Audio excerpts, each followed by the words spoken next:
from people like that, you know. So yeah, it's all good stuff. Wicked. Okay. Right. Next up, Dev Entity BJT.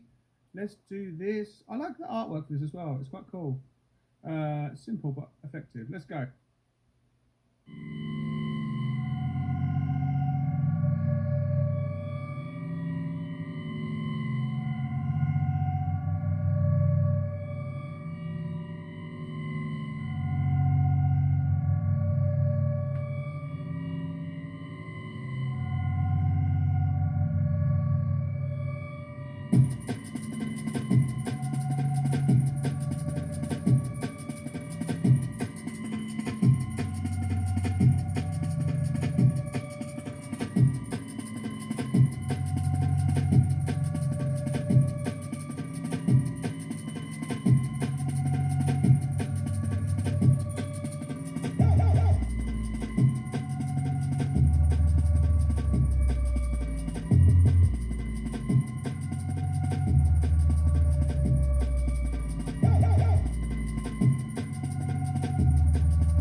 Right. There we Cool. go. So I've got a lot of notes for this one because I think it's interesting when people are on the beginning of their journey, and it's a really great start. But there are some things I want to help you with because I think we can improve on some things. And let's first talk about what's really working this track. Really like a lot of the drum work that you did.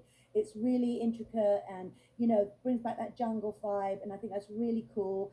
I would start watching your mix levels, but of course, obviously at the beginning of this, so that's an easy fix. Some of the drums came in louder than the others, but that's not a big deal. The important thing to think about is what's the kind of mood you want to create for people when they're on the dance floor. This is very Hmm. important when you're creating a vibe. And, you want people to feel not necessarily always happy, but it should evoke a good feeling when you're on the dance floor, right? That's what we want. We want to strive for people with drum and bass to feel energized and to move because it's about movement and to feel, uplifted, all right? It's not like trance necessarily, but, still, it's about evoking a feeling. That's very important for you to think about when you make a track. What's the feeling? What's the story behind the track? For example, You could have a track like that with that famous one, Brazil, where there were Brazil sounds and forest sounds and things like that, and then Brazil, and it took people to, it gave them that vibe. You know, it had the castanets and all this stuff. So you've got to Nice. think of the story behind your song. Where am I seeing this happening? We all make music and we imagine we're either in front of a massive stadium, or we're in this space, and what feeling do we want to evoke? So with that in mind, I would encourage you to try a different lead synth sound. The sound you started off with is not a sound necessarily I would use, for two reasons. One, it gets a bit monotonous and it doesn't ever break, and it's sort of a down energy feeling. Two, it's very shrill. And on a massive function one sound system, that's going to hurt people's ears. So you've got to think about spatially where your sounds lie. Are they going to pierce people's eardrums and hurt them? Is there any change in it, or does it become just the same thing constantly, constantly? So I would encourage you to try a different synth line, because the rest of it's really interesting. Also, if you're going to use samples from other people's records, be careful with that, because it's all right for a free competition or something like that, or a mashup, but just make sure you don't do that in tracks you'd like to actually sell, because you can't do that. That's copyright infringement. So it would be nice to see you use samples that aren't obvious, but obviously at the beginning of your journey, it's a great start. I'd encourage you to think about the synth lines, but overall, good effort. Yeah, wicked. I agree. Like thank you. That's wicked. I hope that helped you, Devin T. That's wicked. Right. Wow. Wicked. That's great. Wicked. Thank you, man. That's really cool.